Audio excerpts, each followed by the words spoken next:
Hi, this is Edwin and this is NDANGOH'S Diary. If you're just tuning in, please click the subscribe button. I've not been able to upload a video for the past few days.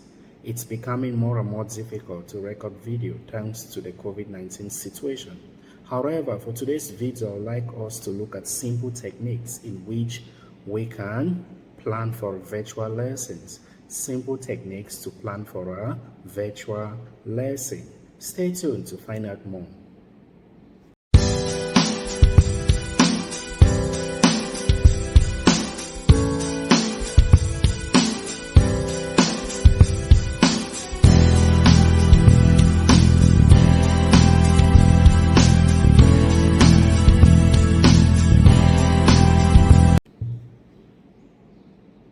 There are two things you have to take into consideration when planning for a virtual lesson. The first one is a topic. When you have a topic in mind, you have to think of the objectives. What do you intend to teach your learners in this topic? Plan out the objective. And after that, you decide on how to teach the topic. How do you want to begin with the topic? In this case, you're thinking of warm-up activities. And there are lots and lots of ways in which we can create warm-up activities. It could be a video. You play a short video for the students to watch, and then you guys discuss on what the video is all about. And this video has to be related to your lesson. Another way to introduce warm-up is to play a vocabulary game. You play a game that introduces a vocabulary or list of vocabularies that is related to your topic. When you play this game, from there you are able to gauge, to measure if your students already know the topic you intend to teach or it's a new concept altogether. Another way of planning for a warm-up, you might just decide to do a quick revision on the previous topic that leads to the new topic. By doing this, you may ask questions, find out if the kids can actually remember what they have learned in the previous section. So by doing this, you're already planning out the lesson. And of course, you have to think of materials that you intend to use. Is it handout? Do you have to print this out? Or do you want to do a PPT presentation? PPT here is PowerPoint presentation. You have to be able to figure all this out.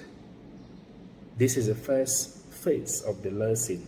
Remember, we are talking about virtual lesson here, pre-planning. So you're brainstorming on what you want to teach, the objective of the lesson, and how you intend to teach the lesson.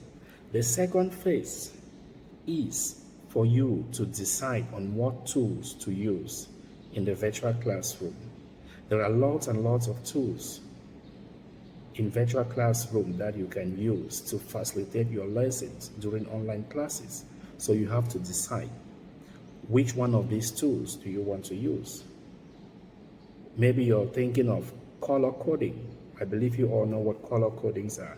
Using different colors to highlight important points in your lesson. That is a tool that you might want to use in a virtual classroom. So you make use of this tool by differentiating points. Use different colors. In this way, it creates a picture, a mental picture in the mind of the learners to know which point is different from which point. Another virtual tool that you may be thinking of using is video. I spoke about this earlier on. You might want to play video, live video that is related to your topic. So when you play this video, your students are able to follow up and to understand this. So you see, two things you've got to do to quickly come up with a virtual lesson. Brainstorm on the topic that you want to teach. It's like everyday lesson plan. So when you're brainstorming, you're looking at the objective of the topic. You're dividing the topic into sections, and you're actually planning for a time that you have to teach this topic. Let's say it's a 15-minute class. You have to divide the topic into sections. Warm-up or intro, body or lesson proper, and wrap up, which is conclusion. When you have this in mind, you decide on what virtual tools that you intend to use. Let's think of Zoom application. Here you may make use of the whiteboard. to present sources of information instead of telling students that go to your textbook and check this information or go to this web link and check this information. You may decide to write this information or share this information in the whiteboard in your Zoom application. Another way you can share your screen, let's say you have a PPT presentation. PPT, I once mentioned, is PowerPoint presentation. Open this presentation in your laptop and share your screen. This way your learners are able to see live what you've got to present to them instead of going back to look for this material by themselves. So these are two easy strategies that you have to always bear in mind when planning out for a virtual lesson. I hope this helped and see you next time. Ciao.